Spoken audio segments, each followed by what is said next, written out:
اپنے دوپٹے کو ڈھنگ سے اڑو ہوریا، زبیر کی کڑکدار اور باروب آواز نے رات کے سناٹے کو چیر دیا تھا، اور اس نے نہایت سختی سے حوریے کی کلائی کو دبوچ کر ایک ہی جھٹکے میں اسے اپنے قریب کیا، جہاں وہ کھلی فضا کے مزے لیتی ہوئی بالکنی کے پاس موجود تھی، مگر اس ناگہانی آفت کی وجہ سے خود کو قابو میں نہ رکھ سکی اور سیدھی زبیر کے چوڑے سینے میں مس ہوئی، جس پر زبیر نے ایک سیکنڈ ضائع کیے بغیر اپنی باہیں اس کے گرد پھیلا دی اور اپنا ایک بھاری ہاتھ حوریے کے سر کے پیچھے رکھ کر اس کا چہرہ اپنے وجود میں چھپاتے ہوئے خود سامنے دیوار بن گیا، کیونکہ اس کے غصیلے نظریں سامنے والی عمارت کی بالکنی میں کھڑے ان اوباش نوجوانوں پر ٹکی تھی، جو کافی دیر سے لگاتار حوریے کے تک رہے تھے، اور اب زبیر کے چہرے پر وحشت دیکھ کر وہ سہم کر دوسری طرف منہ کرنے لگے۔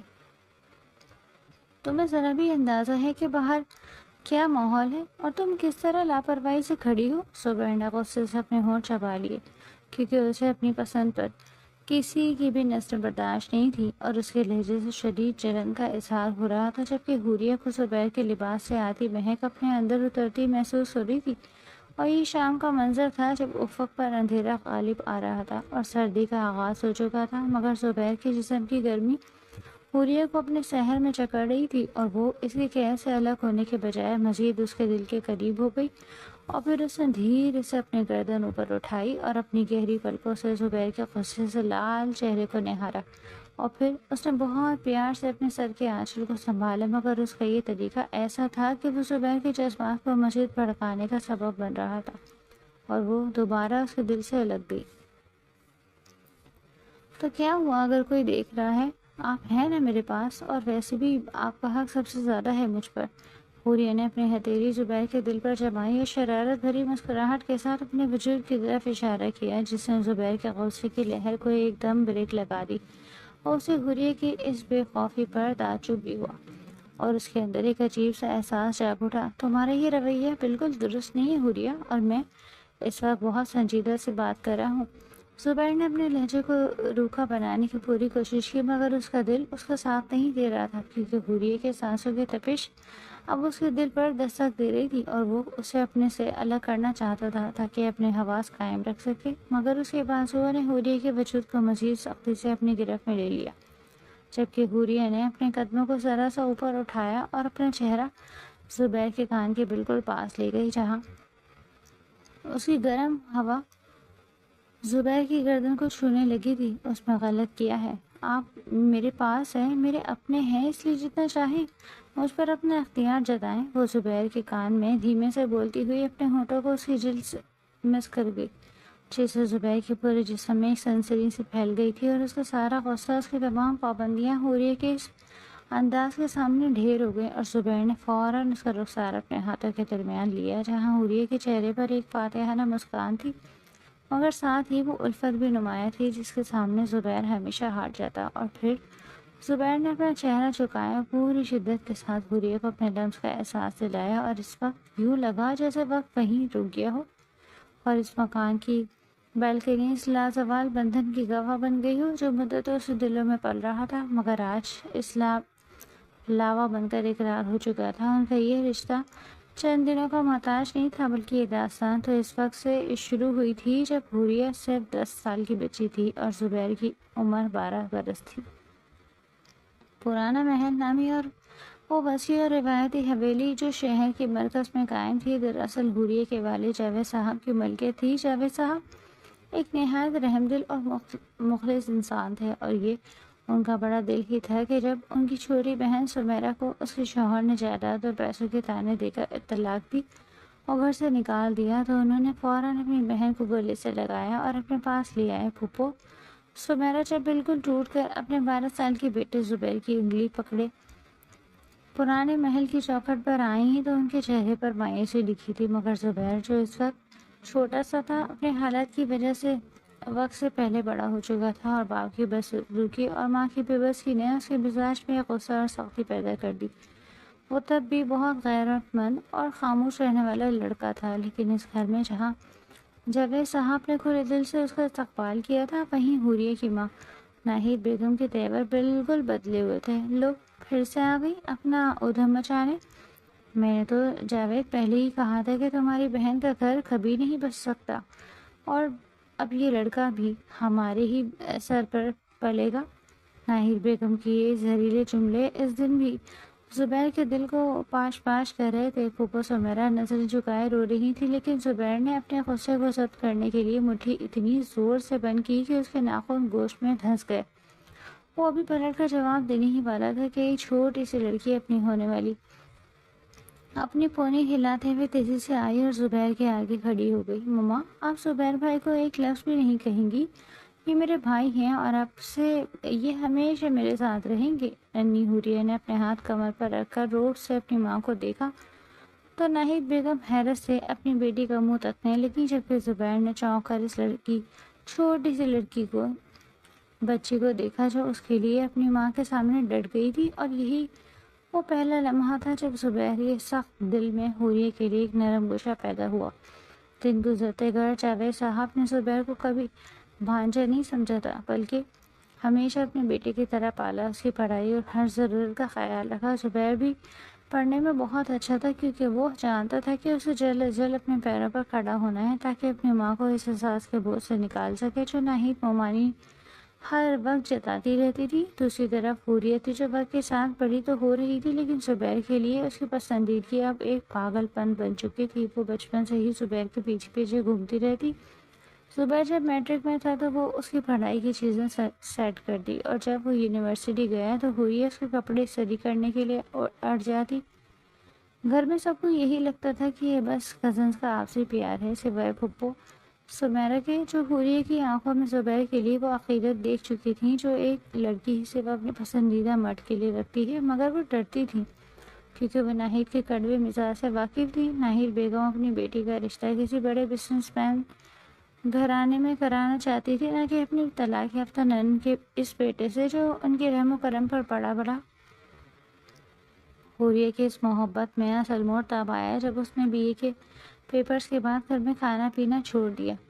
میں شادی کروں گی تو صرف زبیر سے، ورنہ میں ساری زندگی ایسے ہی بیٹھی رہوں گی، اس نے سب کے سامنے دو ٹوک فیصلہ سنا دیا۔ ناہید بیگم جو اس کے لیے امیر ترین گھرانوں سے رشتہ ڈھونڈ رہی تھی، غصے سے پاگل ہو گئی اور گھر میں ایک ہنگامہ کھڑا ہو گیا۔ ناہید بیگم نے پورا گھر سر پہ اٹھا لیا۔ تمہارا دماغ خراب ہو گیا ہے حوریہ؟ تم اس خالی ہاتھ لڑکے سے شادی کرو گی جس کا اپنا کوئی گھر بار نہیں، نہ باپ کا پتہ ہے؟ میرے لیے وہی سب کچھ ہے مما، حوریہ نے روتے ہوئے جواب دیا، اور اگر آپ نے میری بات نہ مانی تو میں اپنے ساتھ کچھ برا کر لوں گی۔ جاوید صاحب اپنی بیٹی کے اس جنون اور محبت کے آگے ہار گئے، اور انہوں نے ناہید کی شدید مخالفت کے باوجود زبیر کو اپنے پاس بلا لیا۔ زبیر اب تک ایک اچھی کمپنی میں جاب شروع کر چکا تھا، لیکن ابھی اس کے پاس اتنے پیسے نہیں تھے کہ حوریہ جیسی لاڈلی لڑکی کو وہ عیش و آرام دے سکتا۔ ماموں، میں حوریہ کے لائق نہیں ہوں، ابھی زبیر نے شرمندگی سے نظر جھکا کر کہا، کیونکہ وہ خود بھی حوریہ کو اپنی جان سے زیادہ چاہتا تھا، مگر اس کی خودداری سامنے آ رہی تھی۔ مجھے تمہارا بینک بیلنس نہیں دیکھنا زبیر، مجھے اپنی بیٹی کی خوشی چاہیے، اور وہ صرف تمہارے ساتھ ہے۔ میری عزت رکھنا بیٹا۔ جاوید صاحب نے اس کے سامنے ہاتھ جوڑے، اور یوں حوریہ کی ضد پر ان دونوں کی منگنی پکی ہو گئی تھی۔ منگنی ہوتے ہی حوریہ کو جیسے پڑ لگ گئے، وہ اب سب کے سامنے زبیر پر اپنا پورا حق جتاتی تھی، اور زبیر جو ہمیشہ فاصلہ رکھتا تھا اب حوریہ کی اس بے پناہ محبت میں پگھلنے لگا۔ آج بھی دونوں بالکنی میں کھڑے تھے جہاں زبیر نے سامنے والے لڑکوں کو گھورتے ہوئے دیکھا تو اسے غصہ آ گیا اور وہ اسے منع کرنے لگا، لیکن حوریہ کہاں ماننے والی تھی۔ زبیر نے آہستہ سے اپنے لب حوریہ سے الگ کیے تو دونوں کی سانسیں اکھڑی ہوئی تھی۔ حوریہ کا چہرہ شرم اور الفت سے لال ہو رہا تھا، اس نے آنکھیں بند رکھی تھی اور وہ ابھی زبیر کی قمیض کو ہاتھوں میں دبوچے ہوئے تھی۔ زبیر نے ایک لمبا سانس لیا اور اپنی پیشانی حوریہ کے ماتھے سے ٹکا دی۔ اس کا سارا غصہ ختم ہو چکا تھا اور وہاں صرف ایک پیاری سی بے بسی تھی۔ تم مجھے سچ میں پاگل کر دو گی حوریہ؟ اس کی آواز گہری اور دھیمی تھی۔ حوریہ نے آہستہ سے اپنے لرزتی ہوئی پلکیں اٹھائی اور مسکرا کر زبیر کی طرف دیکھا۔ پاگل تو آپ پہلے ہی ہو چکے ہیں زبیر، بس مانتے نہیں ہیں۔ زبیر نے ہلکی سی مسکراہٹ کے ساتھ پیار سے اس کی ناک کھینچی۔ چلو اب نیچے جاؤ، مومانی بلا رہی ہوں گی، اور یاد رکھنا اگر اب یہ دوپٹہ سرکا تو اگلی بار میں تمہیں یہاں نہیں چھوڑوں گا بلکہ سیدھا کمرے میں بند کر دوں گا۔ ہائے، یہ تو میری خوش قسمتی ہوگی۔ حوریہ نے شرارت سے آنکھ ماری۔ اس سے پہلے کہ زبیر اسے دوبارہ اپنی گرفت میں لیتا وہ تیزی سے سیڑھیوں کی طرف بھاگ گئی۔ زبیر اسے جاتا ہوا دیکھتا رہا اور اس کے لبوں پر وہ مسکراہٹ آ گئی جو بہت کم نظر آتی تھی۔ ہوا کافی تیز تھی مگر زبیر کو ٹھنڈ کا احساس نہیں ہو رہا تھا کیونکہ حوریہ کے لمس کی گرمی اس کے پورے وجود میں اتر چکی تھی۔ وہ جانتا تھا کہ آگے کا سفر آسان نہیں ہے۔ ممانی کی نفرت اور لوگوں کی باتیں ابھی بھی ایک بڑی دیوار تھی، لیکن آج اس بالکنی میں حوریہ کے اس بے باک انداز نے اسے ایک نیا حوصلہ دے دیا۔ میری ہو تم، اس نے آہستہ سے خود سے کہا اور آسمان کی طرف دیکھ کر ایک گہرا سانس لیا۔ پرانے محل کی لائٹ آن ہو چکی تھی اور بالکل اسی طرح زبیر کے دل میں بھی امید کا ایک نیا چراغ چل چکا تھا۔ شہر کی مصروف ترین سڑک پر گاڑیوں کا شور تھا، لیکن زبیر کے کانوں میں صرف اپنے باس کی وہ آخر الفاظ گونج رہے تھے جو کچھ دیر پہلے میٹنگ روم میں کہے گئے تھے کہ آئی ایم سوری زبیر، کمپنی شدید فائنینشیل کرائسس کا شکار ہے، ہمیں ڈاؤن سائزنگ کرنی پڑی ہے اور بدقسمتی سے تمہارا نام اس لسٹ میں شامل ہے۔ وہ اپنے کیبن سے اپنا مختصر سا سامان سمیٹ کر باہر نکل آیا۔ پارکنگ میں کھڑے ہو کر اس نے ٹائی کی گرہ ڈھیلی کی کیونکہ اس کا دم گھٹ رہا تھا۔ ابھی تو منگنی کی خوشیاں تازہ تھیں، ابھی تو اس نے زندگی کو نئے سرے سے جینے کے خواب بننا شروع کیے تھے، اور اب وہ دوبارہ وہیں کھڑا تھا جہاں سے اس نے سفر شروع کیا، بالکل خالی ہاتھ۔ اس نے گھر جانے کے بجائے بائک کا رخ ایک ویران پارک کی طرف موڑ لیا، کیونکہ وہ بھی گھر جا کر کیا بتاتا، ممانی کی تنزیہ نظروں کا سامنا کیسے کرتا اور ماموں جاوید کو کیا جواب دیتا جنہوں نے اس پر اتنا زیادہ ٹرسٹ کیا تھا۔ 3 دن گزر گئے۔ زبیر روز صبح تیار ہو کر نکلتا اور سارا دن لائبریری یا پارک میں گزارا کر شام کو تھکا ہارا گھر لوٹتا۔ اس کی آنکھوں کے گرد سیاہ ہلکے پڑنے لگے تھے اور چہرے پر ایک عجیب سی ویرانی چھا گئی۔ چوتھے دن اس کی ہمت جواب دے گئی اور وہ دوپہر کو ہی گھر لوٹ آیا۔ اتفاق سے جاوید صاحب گھر پر نہیں تھے اور حوریہ اپنی یونیورسٹی گئی ہوئی تھی۔ لاؤنج میں مکمل خاموشی تھی۔ وہ سیدھا اپنی ماں کے کمرے میں چلا گیا۔ پھوپھو سمیرا جائے نماز پر بیٹھی تصویر پڑھ رہی تھی۔ بیٹے کو اس وقت گھر اور اس حالت میں دیکھ کر وہ تڑپ اٹھی اور تصویر چھوڑ کر اسے بازو سے تھامے ہوئے بولی، زبیر کیا ہوا میرے بچے، تم اتنی جلدی کیسے آ گئے؟ اور یہ حلیہ کیوں بگڑا ہوا ہے تمہارا؟ تم نے زبیر جو اس دنیا کے سامنے چٹان بنا رہتا تھا ماں کے قدموں میں بیٹھتے ہی بکھر گیا اور اس نے اپنا سر سمیرا کی گود میں رکھ لیا کہ سب ختم ہو گیا۔ امی، میری جاب چلی گئی، کمپنی نے 50 امپلائیز کو فائر کر دیا ہے جن میں میرا نام بھی شامل ہے۔ پھوپھو سمیرا کے ہاتھ کہیں تھم گئے اور وہ بولی، میرے اللہ، یہ کیا کہہ رہے ہو تم تو زبیر نے ٹوٹے ہوئے لہجے میں کہا، میں نے 3 دن تک آپ لوگوں سے یہ بات چھپائی کیونکہ مجھے سمجھ نہیں آ رہا تھا کہ یہ کیسے بتاؤں، ممانی کیا سوچے گی اور ماموں کو کتنا دکھ ہوگا۔ امی، میں پھر سے زیرو پر آ گیا ہوں، اب میں حوریہ کا سامنا کیسے کروں گا؟ پھوپھو سمیرا کی آنکھوں میں آنسو آ گئے، وہ بیٹے کے بالوں میں انگلیاں پھیرنے لگی کہ اللہ مالک ہے بیٹا، وہ کوئی نہ کوئی راستہ ضرور نکالے گا، تم پریشان نہ ہو۔ رزق کا انسان کے ہاتھ میں نہیں ہوتا۔ لیکن وہ دونوں نہیں جانتے تھے کہ کمرے کا دروازہ تھوڑا سا کھلا تھا اور باہر ناہید بیگم کھڑی سب سن چکی تھی۔ ان کے چہرے پر ہمدردی کے بجائے ظالمانہ سکون اور پھر شدید غصہ نمودار ہوا اور وہ وہاں سے خاموشی سے ہٹ گئی جیسے کسی بڑے طوفان کی تیاری کر رہی ہوں۔ شام کو جب جاوید صاحب گھر آئے اور چائے کی میز پر سب جمع ہوئے سوائے زبیر کے جو اپنے کمرے میں بند تھا، تو ناہید بیگم نے چائے کا کپ میز پر زور سے رکھتے ہوئے بم پھوڑ دیا کہ جاوید، میں نے فائنل کر لیا ہے کہ حوریہ کی شادی اب زبیر سے نہیں ہوگی۔ حوریہ جو بسکٹ اٹھا رہی تھی اس کا ہاتھ ہوا میں معلق ہو گیا۔ جاوید صاحب نے چونک کر بیوی کو دیکھا اور پھوپھو سمیرا کا دل ڈوبنے لگا تو جاوید صاحب نے سنجیدگی سے کہا، یہ کیا فضول بات کر رہی ہو ناہید، ان کی منگنی ہو چکی ہے اور اب تو ڈیٹ فکس ہونے والی ہے۔ تو ناہید بیگم چیخ پڑی کہ منگنی ہوئی ہے، نکاح نہیں ہوا ابھی، اور میں اپنی پھول جیسے بیٹی کو جان بوجھ کر کنویں میں نہیں دھکیل سکتی۔ تمہیں پتہ بھی ہے تمہارے لاڈلے بھانجے کے ساتھ کیا ہوا، نوکری سے نکال دیا گیا ہے۔ اسے یہ سن کر حوریہ کے ہوش اڑ گئے اور اس نے حیرت سے پوچھا، کیا؟ تو ناہید بیگم نے سمیرا کی طرف زہریلی نظروں سے دیکھا جو سر جھکائے بیٹھی تھی اور بولی، ہاں، سارا دن بن ٹھن کر گھر سے نکلتا ہے تاکہ ہمیں بیوقوف بنا سکے اور وہاں باہر آوارہ گردی کر کے واپس چل جاتا ہے۔ جاوید صاحب نے زبیر کا دفاع کرنا چاہا اور بولے، ناہید بیگم، زبان سنبھال کر بات کرو، ڈاؤن سائزنگ کی وجہ سے ایسا ہوا ہوگا۔ زبیر بہت محنتی لڑکا ہے۔ تو ناہید بیگم اپنی جگہ سے اٹھ کھڑی ہوئی بولی، کیسی ڈرامہ سازی جاوید صاحب، اپنی آنکھیں کھولیں، آج کل کمپنیاں صرف ان لوگوں کو نکالتی ہیں جو کام چور ہوتے ہیں۔ میں ہرگز حوریہ کی شادی اس ناکارہ شخص سے نہیں کروں گی جو سارا دن گھر میں بیٹھ کر آرام کرے۔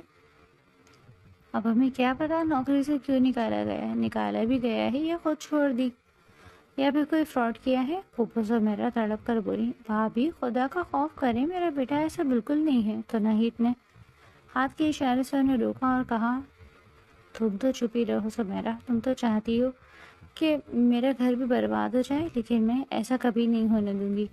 میں اپنی بیٹی کو بھوکا مرتے نہیں دیکھ سکتی۔ اس لمحے زبیر لاؤنج کے دروازے پر نمودار ہوا۔ اس کا چہرہ بالکل سپاٹ تھا، لیکن آنکھوں میں ایسی کرچیاں تھیں جو دیکھنے والے کو زخمی کر دیں۔ اس نے ناہید بیگم کے آخری الفاظ سن لیے تھے، ناکارہ، فراڈ، کامچور۔ یہ الفاظ اس کی سیلف ریسپیکٹ پر تیزاب کی طرح گرے تھے۔ حوریہ نے اسے دیکھا تو اپنی جگہ سے اٹھی اور بولی، زبیر۔ لیکن زبیر نے ایک نظر سب پر ڈالی۔ اس کی نظروں میں کوئی شکایت نہیں تھی، صرف ایک آخری فیصلہ تھا۔ وہ بنا کچھ کہے مڑا اور گھر سے باہر نکل گیا۔ ناہید بیگم نے جلدی پر تیل چھڑکا اور بولی، دیکھ لیا، چوری پکڑی گئی تو منہ چھپا کر بھاگ گیا۔ حوریہ پہلی بار ماں کے سامنے چیخ پڑی کہ امی بس کریں اب آپ، اور روتے ہوئے اپنے کمرے کی طرف بھاگ گئی۔ رات گہری ہو چکی تھی اور زبیر دیر گئے گھر لوٹا تو اسی بیلکنی کی طرف چلا گیا، کیونکہ وہ اپنے کمرے کے اس دم گھٹنے والے ماحول میں نہیں رکنا چاہتا تھا، جہاں پر ہر دیوار اسے اس کے برے وقت کا احساس دلا رہی تھی، اور وہ اسی جگہ جا کر کھڑا ہو گیا جہاں کچھ دن پہلے اس نے حوریہ کو اپنے دل کا حال بتایا تھا۔ تب اس کے اندر ایک الگ ہی کانفیڈنس تھا، مگر آج وہ خود کو سب سے بے بس اور لاچار محسوس کر رہا تھا، جبکہ حوریہ جو کافی دیر سے جا کر اس کا ویٹ کر رہی تھی، دھیرے سے اس کے پیچھے آ گئی اور اس کی آنکھیں مسلسل رونے کی وجہ سے سوجی ہوئی تھی۔ زبیر، اس نے بہت دھیمی اور کانپتی ہوئی آواز میں اسے پکارا، مگر زبیر کا رخ دوسری طرف ہے اور اس نے مڑ کر دیکھنے کی زحمت تک نہیں کی۔ تم نیچے جاؤ حوریہ۔ زبیر کا لہجہ بالکل روکھا اور سرد تھا، جس پر حوریہ ایک لمحے کے لیے وہیں ٹھٹک گئی، مگر پھر وہ آہستہ آہستہ چلتی ہوئی اس کے بالکل قریب آئی اور محبت سے اس کے بازو پر اپنا ہاتھ رکھ دیا۔ آپ نے اتنی بڑی بات مجھ سے کیوں چھپائی؟ کیا میں آپ کے لیے کوئی تماشا ہوں یا کوئی غیر ہوں؟ زبیر نے ایک جھٹکے سے اپنا ہاتھ اس کی گرفت سے آزاد کروایا اور گھوم کر اسے دیکھا تو اس کی آنکھوں میں وہ پرانی محبت اور نرمی غائب تھی، بلکہ وہاں ایک عجیب سا غصہ اور پاگل پن تھا۔ میں تمہیں کیا بتاتا کہ میں ایک ناکارہ اور ناکام انسان بن چکا ہوں اور اب میں تمہارے لائق نہیں رہا؟ وہ انتہائی تلخی سے بولا تو حوریہ نے اسے ریلیکس کرنے کی کوشش کی۔ یہ کیسی باتیں کر رہے ہیں آپ زبیر؟ صرف ایک جاب ہی تو گئی ہے، آگے سے بہتر مل جائے گی، آپ اتنے زیادہ ڈسٹرب کیوں ہو رہے ہیں؟ جاب کا تو کوئی مسئلہ ہی نہیں حوریہ، زبیر تقریباً چلاتے ہوئے بولا۔ مسئلہ میری اوقات کا ہے، اور تمہاری مما نے بالکل سچ کہا کہ مجھ جیسا خالی ہاتھ انسان کو کوئی حق نہیں معاشرہ کہ وہ اتنے بڑے محل میں رہنے والی لڑکی کے ساتھ زندگی گزارنے کا خواب دیکھے۔ آپ مما کی باتوں کو مائنڈ مت کریں، آپ کو پتا ہے نا کہ ان کا نیچر کیسا ہے۔ حوریہ کا گلا بھرایا اور اس نے دوبارہ زبیر کا ہاتھ پکڑنا چاہا۔ مجھ سے فاصلے پر رہو حوریہ۔ زبیر نے اسے اپنے سے دور دھکیل لیا، جس سے حوریہ کا توازن بگڑ گیا۔ مجھے کسی کی بھی سمپتی نہیں چاہیے، اور تمہاری تو بالکل بھی نہیں، اس لیے یہ سارا ڈرامہ اب یہیں بند کر دو۔ یہ منگنی اور یہ پیار محبت سب ایک دھوکہ ہے، سچائی تو یہ ہے کہ میرے پاس تمہیں کھلانے کے لیے توبہ کا کھانا بھی نہیں، اور تم یہاں فضول میں خوابوں کی دنیا بسائے بیٹھی ہو۔ زبیر، کیا آپ سچ میں مجھے خود سے دور کر رہے ہیں؟ حوریہ کے گانوں پر آنسو بہنے لگے۔ صرف اس لیے کیونکہ آپ کی ایگو ہرٹ ہوئی ہے؟ ہاں، میری سیلف ریسپیکٹ ہی میرے لیے سب کچھ ہے، کیونکہ اس کے علاوہ میرے پاس بچا ہی کیا؟ زبیر نے بہت بے رحمی سے جواب دیا۔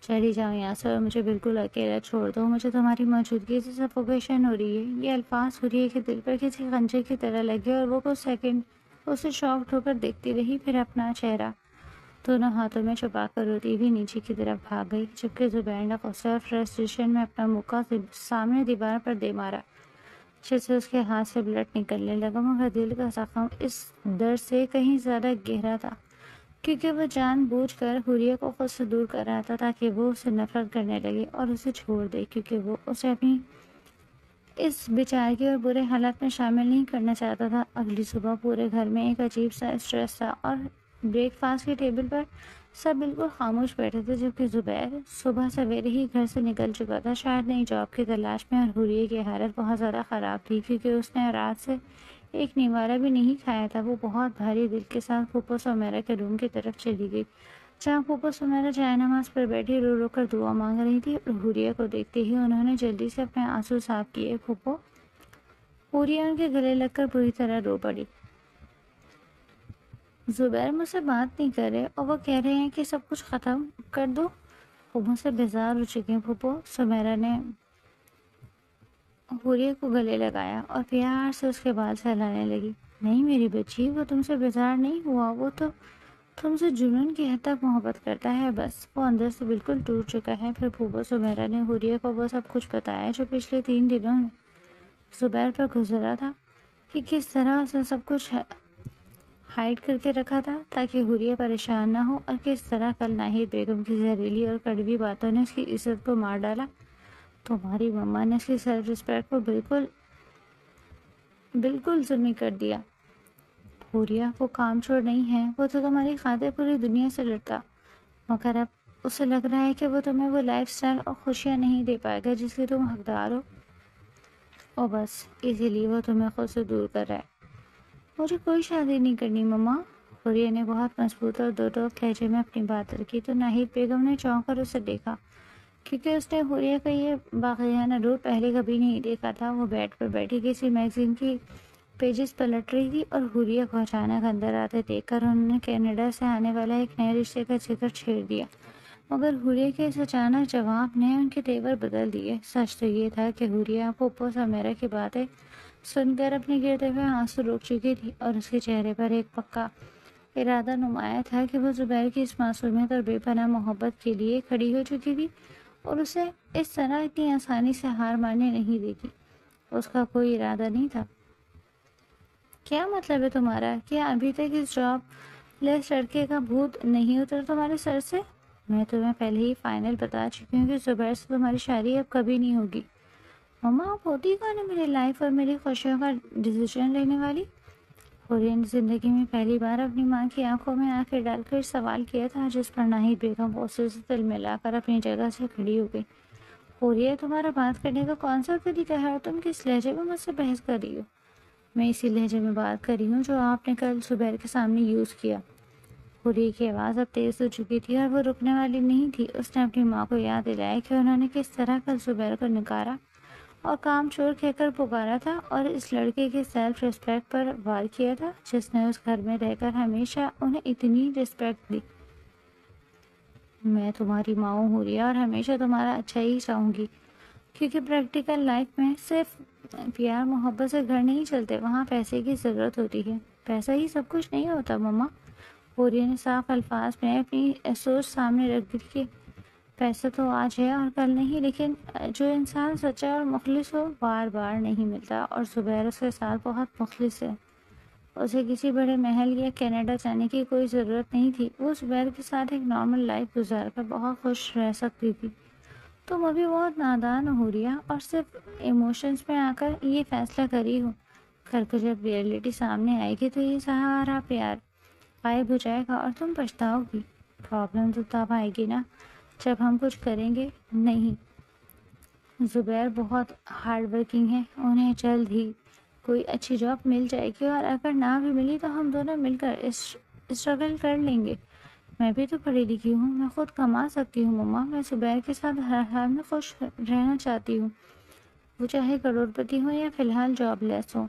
آپ کیوں ہماری خوشیوں کے بیچ میں آ رہی ہیں؟ یاد رکھیے گا، اگر آپ نے میرے ساتھ کوئی زبردستی کرنے کی کوشش کی تو آپ اپنی بیٹی کو ہمیشہ کے لیے کھو دیں گی۔ حوریہ اپنی بات ختم کر کے جیسے ہی مڑی تو سامنے دروازے پر زبیر کھڑا تھا، جو شاید اپنی کوئی فائل لینے وہاں آیا تھا، جو غلطی سے ماموں جاوید کے پاس رہ گئی تھی، لیکن وہ حوریہ کے اس ایک بات سن چکا تھا اور اس کی آنکھوں میں ہلکی سی نمی تھی، مگر وہ پرانی مایوسی اب غائب ہو چکی تھی، کیونکہ حوریہ کے ان الفاظ سے زبیر کے اندر جیسے ایک نئی روح پھونکتی۔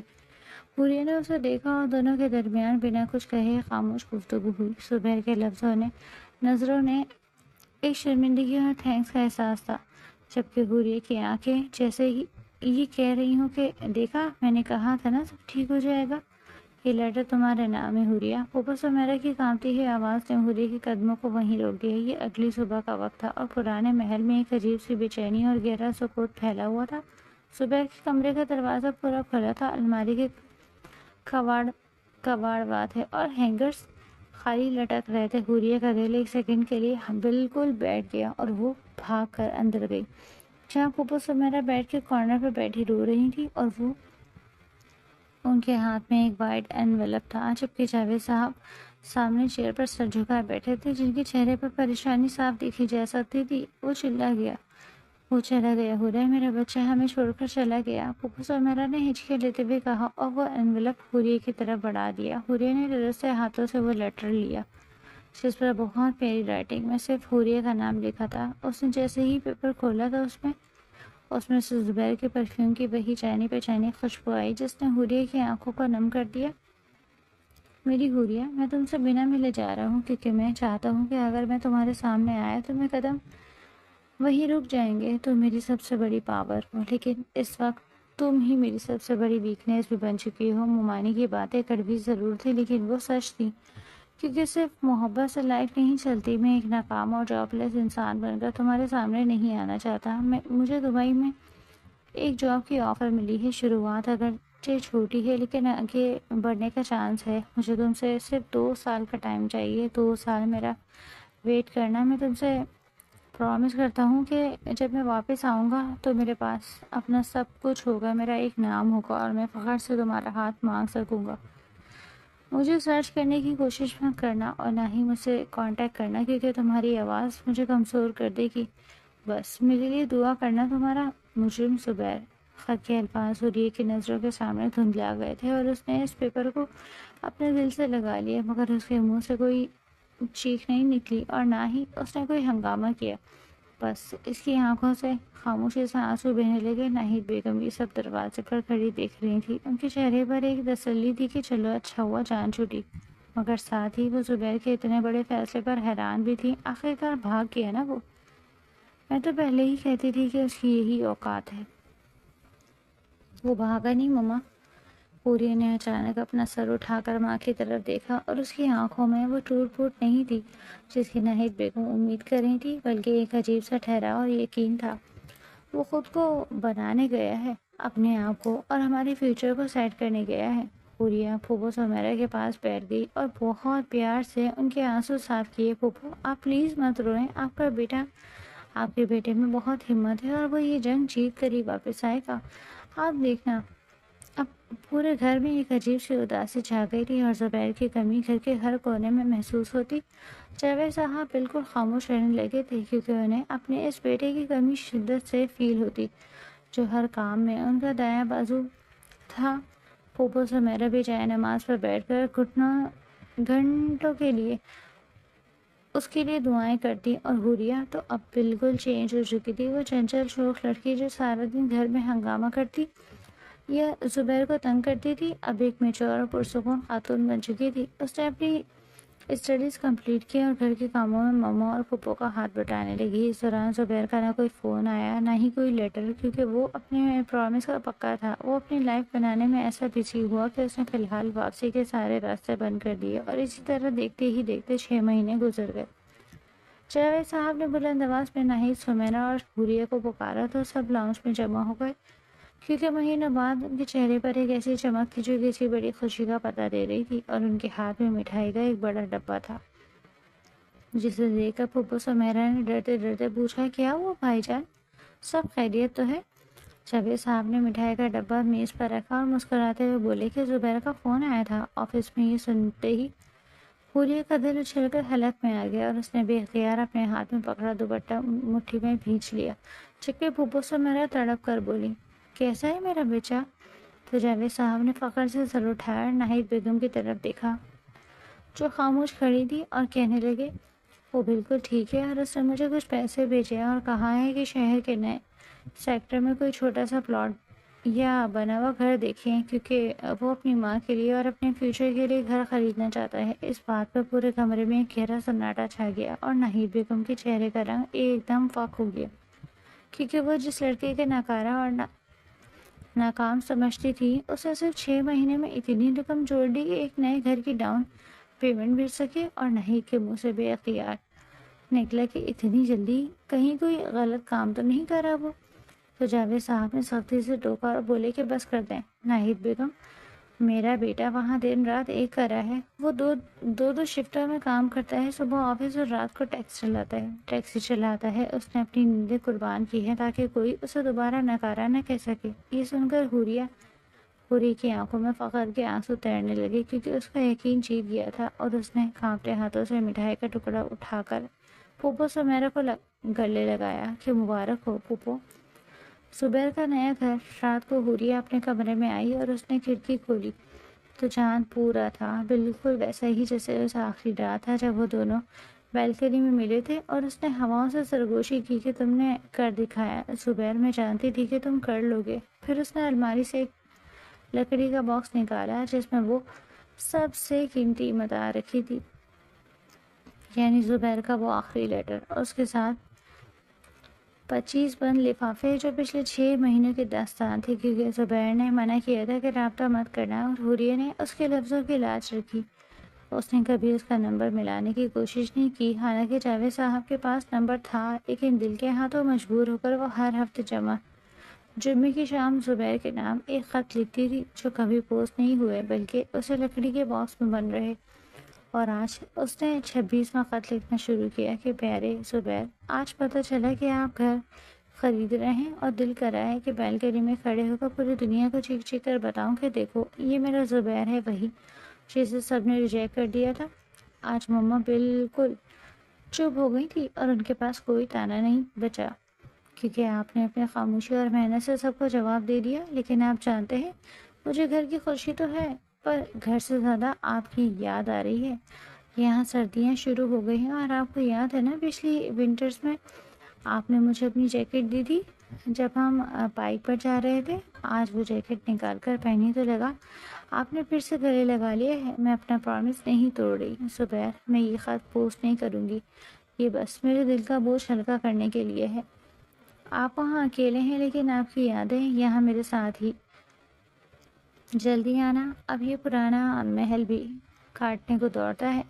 فقط تمہاری منتظر حوریہ۔ اس نے خط طے کیا اور اسے لفافے میں ڈال کر باکس میں باقی خطوں کے اوپر رکھ دیا، اور اسی طرح دیکھتے ہی دیکھتے 1.5 سال کا عرصہ گزر گیا۔ دبئی کے ہفتزدہ گرمی میں ایک چھوٹی سی کنسٹرکشن سائٹ کے کیبن میں زبیر بیٹا نقشوں پر سر جھکائے کام کر رہا تھا، اور پسینہ اس کی پیشانی سے بہہ رہا تھا۔ اس کا رنگ دھوپ میں جل کر کچھ زیادہ گہرا ہو گیا تھا، اور چہرے پر ایک ٹھوس سنجیدگی آ گئی تھی جس نے اسے عمر سے بڑا بنا دیا تھا۔ اس کے ساتھی کب کے جا چکے تھے، لیکن وہ اوور ٹائم لگا رہا تھا، کیونکہ ہر اضافی گھنٹہ اسے اس کے مقصد کے قریب لے جاتا۔ کام ختم کر کے اس نے ٹیک لگا کر کرسی پر سر رکھ دیا تو تھکن سے اس کا بدن ٹوٹ رہا تھا، اور اس نے اپنی جیب سے والیٹ نکالا جس میں کوئی نوٹ نہیں تھا، بلکہ ایک چھوٹی سی پاسپورٹ سائز پکچر تھی جو حوریہ کی یونیورسٹی کی ID کارڈ کی تصویر تھی، اور اس نے چوری چھپے حاصل کی تھی۔ تصویر میں حوریہ سنجیدہ تھی، لیکن زبیر کو اس کی آنکھوں میں وہ شرارت دکھائی دیتی جو صرف اس کے لیے مخصوص تھی، اور اس نے تصویر پر انگوٹھا پھیرتے ہوئے خود کلامی کی کہ تھک گیا ہوں حوریہ، کیونکہ دیارے غیر کی تنہائی انسان کو اندر سے کھوکھلا کر دیتی ہے۔ یہاں کوئی نہیں تھا جو پوچھتا کہ تم نے کھانا کھایا ہے، تمہاری طبیعت کیسی ہے۔ کئی بار اس کا دل چاہتا تھا کہ فون اٹھائے اور بس ایک بار اس کی آواز سن لے، مگر پھر اسے ناہید بیگم کے وہ الفاظ یاد آ جاتے کہ ناکارہ کامچور، اور وہ خود کو جھڑک دیتا کہ نہیں، ابھی نہیں، ابھی بہت کچھ کرنا باقی ہے۔ اور یہی تصویر اور حوریہ کی یاد اس کا سہارا تھی۔ جب بھی وہ ٹوٹنے لگتا تو آنکھیں بند کر کے تصور کرتا، اور حوریہ کا وہ جملہ اس کے کانوں میں گونجتا کہ آپ میرے اپنے ہیں، اس لیے جتنا چاہیں مجھ پر اپنا اختیار جتائیں، اور یہ جملہ اسے تپتی دھوپ میں ٹھنڈی چھاؤں کا احساس دیتا۔ ادھر پاکستان میں ہر جمعے کی شام حوریہ اپنی ڈائری کھولتی اور ایک نیا خط لکھتی، جس کی وجہ سے اس کے باکس میں اب لفافوں کا ڈھیر لگ چکا تھا، اور ان خطوں میں اس نے ہر وہ بات لکھی تھی جو زبیر سے کہنا چاہتی تھی۔ ایک خط میں لکھا تھا کہ آج میں گر گئی تھی سیڑھیوں سے اور پاؤں میں موچ آئی تھی، بہت درد ہے، اگر آپ ہوتے تو یقیناً ڈانٹتے کہ ریحان کہاں تھا، اور پھر خود ہی گرم پٹی بھی باندھ دیتے۔ آج درد کی دوا کھائی ہے پر آرام نہیں آ رہا. شاید دوا آپ کا لہجہ تھا. جبکہ دوسرے خط میں تھا کہ آج پھپھو کو آپ کی بہت یاد آ رہی تھی اور آپ کی پسند کی بریانی بنا کر روتی رہی. میں نے انہیں دلاسا دیا. پھپھا خود چھپ کر روتی. کیا آپ کو ہچکیاں نہیں آتی؟ یہ 1.5 سال کا عرصہ خاموشی کا تھا لیکن روحانی طور پر وہ دونوں ایک دوسرے کے اتنا قریب تھے جتنا شاید پاس رہ کر بھی نہ ہوتے. زبیر اینٹ سے اینٹ جوڑ کر مکان بنا رہا تھا اور حوریہ اپنے خطوں کے لفظوں سے امید کا محل تعمیر کر رہی تھی. جاوید صاحب کے ذریعے جس گھر کی رجسٹری ہو چکی تھی. گھر چھوٹا تھا لیکن خوبصورت تھا اور حوریہ نے چھپ کر جا کر اس گھر کو باہر سے دیکھا تھا جس کے در و دیوار پر اسے زبیر کی محنت لکھی نظر آ رہی تھی. ایک رات جب بارش ہو رہی تھی تو حوریہ کھڑکی میں بیٹھی باہر دیکھ رہی تھی. 1.5 سال ہو گیا تھا اور اب صرف 6 مہینے باقی تھے. اس نے سرگوشی کی کہ صرف 6 مہینے پھر یہ انتظار ختم ہو جائے گا. لیکن وہ نہیں جانتی تھی کہ تقدیر ان کے صبر کا آخری اور سب سے کٹھن امتحان لینے والی تھی. انتظار جب طویل ہو جائے تو امید کی لو مدھم پڑنے لگتی ہے. حوریہ کے لیے 2 سال کا عرصہ ایک صدی بن کر گزارا اور جب وہ آخری مہینہ آیا تو اس کی خوشی کی کوئی انتہا نہ تھی. اور نئے کپڑے سلوائے، زبیر کی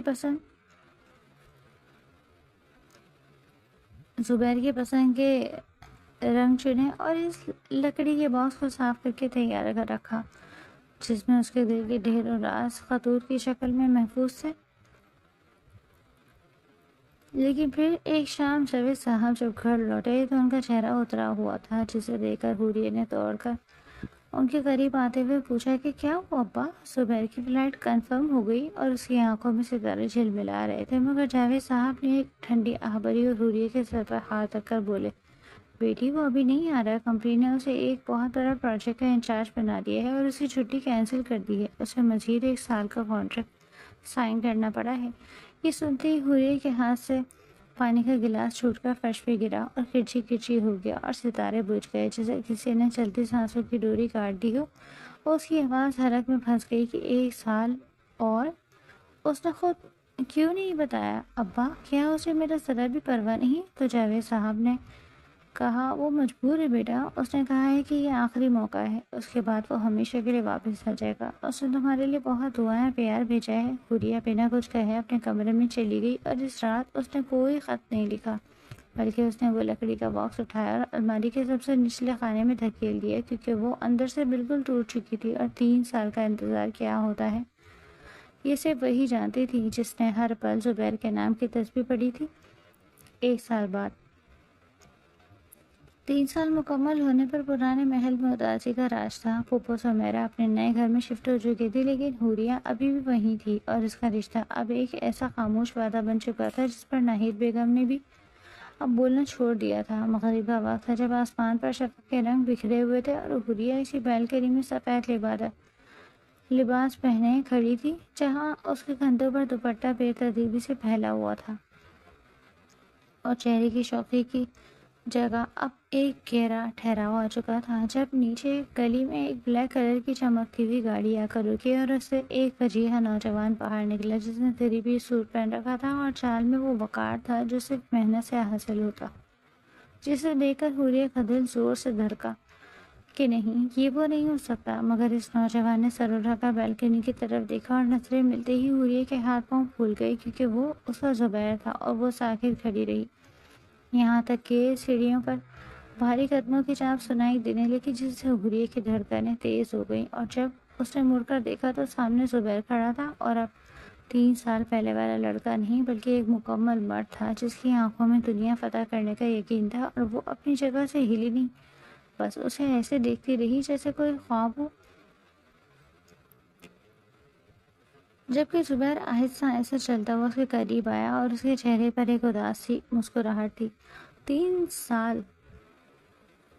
سال 7 مہینے اور 12 دن بعد تمہیں دیکھ رہا ہوں حوریہ، اور میں نے ایک لمبا عرصہ تمہاری یاد میں گزار دیا. تم ابھی بھی مجھ سے اپسیٹ ہو اور بات نہیں کرو گی؟ آپ یہاں کیوں آئے ہیں زبیر؟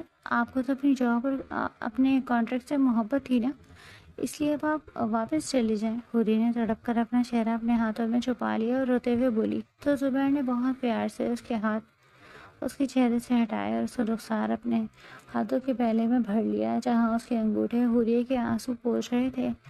میں ان پیپرز کے پیچھے نہیں بھاگ رہا حوریہ، میں تمہارے لیے ایک ایسا فیوچر بنا رہا تھا جہاں تمہیں کوئی مجھے سے انسان کی وجہ سے تانے نہ دے۔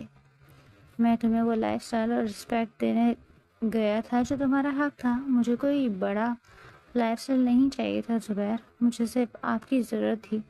حوریہ نے اس کے سینے پر ہلکے سے مکے مارتے ہوئے اپنی ساری بھڑاس نکالی۔ آپ کو اندازہ بھی ہے کہ میں کس طرح جی؟ میں ہر فرائیڈے کو آپ کے نام خط لکھتی تھی، یہ سوچ کر کہ شاید آپ تک میری فیلنگز پہنچ جائے۔ زبیر کی آنکھیں بھی نم ہو گئی ہیں۔ وہ بولا، مجھے سب پتہ ہے حوریہ، کیونکہ ماموں جاوید مجھے سب بتاتے تھے۔ تمہاری اداسی، تمہارے لکھے وہ خط جو تم کبھی پوسٹ نہیں کرتی تھی، اور انہی سب پہ اپڈیٹس نے تو مجھے وہاں زندہ رکھا اور کام کرنے کی ہمت دی۔ اس نے حوریہ کو اپنے مضبوط حصار میں لے لیا تو وہی تپش، وہی خوشبو اور وہی پرانا احساس جاگ اٹھا جس پر حوریہ نے سکون سے آنکھیں بند کر لی، جیسے اسے اپنی منزل مل گئی ہو۔ میں اب کبھی تمہیں چھوڑ کر نہیں جاؤں گا۔ زبیر نے اس کے سر پر بوسہ لیا اور اسے تسلی دی کہ میں نے یہاں اپنی کمپنی سٹارٹ کر لی ہے۔ اب میں ہوں، تم ہو، اور ہمارا وہ چھوٹا سا گھر، پیارا سا گھر جو میں نے تمہارے لیے خرید رکھا ہے۔ کیا یہ سچ ہے زبیر؟ حوریہ نے اس کے سینے سے سر اٹھا کر اسے دیکھا تو زبیر نے شرارت سے اس کی طرف جھکتے ہوئے کہا، بالکل سچ۔ اور ہاں، اب تو ماموں نے ہمارے نکاح کی ڈیٹ بھی نیکسٹ ویک کی فکس کر دی ہے۔ اب تو کوئی اعتراض نہیں ہے نا تمہیں؟ حوریہ کا چہرہ شرم سے سرخ ہو گیا اور اس نے زبیر کے کان میں وہی پرانی سرگوشی دہرائی، آپ پر میرا حق تو تبھی بن گیا تھا جب میں نے آپ کے لیے سب سے لڑنا شروع کیا تھا۔ اب تو بس دنیا کو دکھانے کے لیے سائن کرنا باقی ہے۔ زبیر ہنسا، جو ایک بھرپور اور فاتحانہ ہنسی تھی، اور اس نے حوریہ کا ہاتھ تھاما اور اسے بالکنی کے فرنٹ پر لے گیا۔ دیکھو حوریہ، یہ شام ڈھل رہی ہے لیکن ہماری لائف کا ایک نیا سورج اب نکلے گا۔ Zubair, I am sorry, I am so thankful to you. آپ نے میری لائف کو خوشیوں سے بھر دیا اور مجھے اتنی امپورٹنس دی کہ آج مجھے اپنی قسمت پر رشک آ رہا ہے۔ حوریہ نے محبت بھری نظروں سے اسے دیکھتے ہوئے اپنی فیلنگز کا اظہار کیا تو زبیر نے اس کے ہاتھ کو تھام کر اپنے سینے پر دل والے مقام پر رکھا اور بولا، حوریہ، یہ تو جسٹ ایک شروعات ہے، ابھی تو آگے آگے دیکھو، میں تمہارے لیے پوری دنیا کی خوشیاں لا کر رکھ دوں گا، کیونکہ تم یہ سب ڈیزرو کرتی ہو اور میری لائف کا سب سے خوبصورت حصہ ہو۔ زبیر کے کہنے پر حوریہ مسکرا دی اور وہ دونوں اب ایک دوسرے کی خاموشی کو فیل کر رہے تھے، جبکہ نیلا آسمان ان کی محبت کا گواہ بن رہا تھا۔ حوریہ زبیر کے سینے پر سر ٹکائے کھڑی تھی، جبکہ زبیر نے اسے اپنی باہوں کے حصار میں گھیرا ہوا تھا، اور اس طرح 3 سال کا انتظام ختم ہوا، دوری کا خاتمہ ہوا اور دلوں کے ایک ہونے کا وقت آ چکا تھا۔ شفق کی سرخی اور ان دونوں کے چہروں پر پڑ رہی تھی، جسے قدرت بھی اس ادھوری محبت کے مکمل ہونے پر جشن منا رہی ہو، اور پرانے محل کی وہ بالکنی آج بھی ایک سچے وعدے کی گواہ بنی تھی جو برے حالات کی آنکھ میں تپ کر اور مضبوط ہو چکا تھا۔ نیچے لاؤنج میں پھوپھو سمیرا اور جاوید صاحب خوشی سے مٹھائی بانٹ رہے تھے، اور ان کے چہروں پر سچی خوشیوں کا عکس تھا، کیونکہ آج تو گھر کی در و دیوار بھی مسکرا رہے تھے، اور ناہید بیگم خاموشی سے زبیر کے لائے ہوئے قیمتی گفٹس کو دیکھ کر اپنی ہار مان چکی تھی، اور ان کے چہرے پر پھیلا ہوا سکون اس بات کی گواہی دے رہا تھا کہ محبت جیت گئی تھی اور انا ہار چکی تھی۔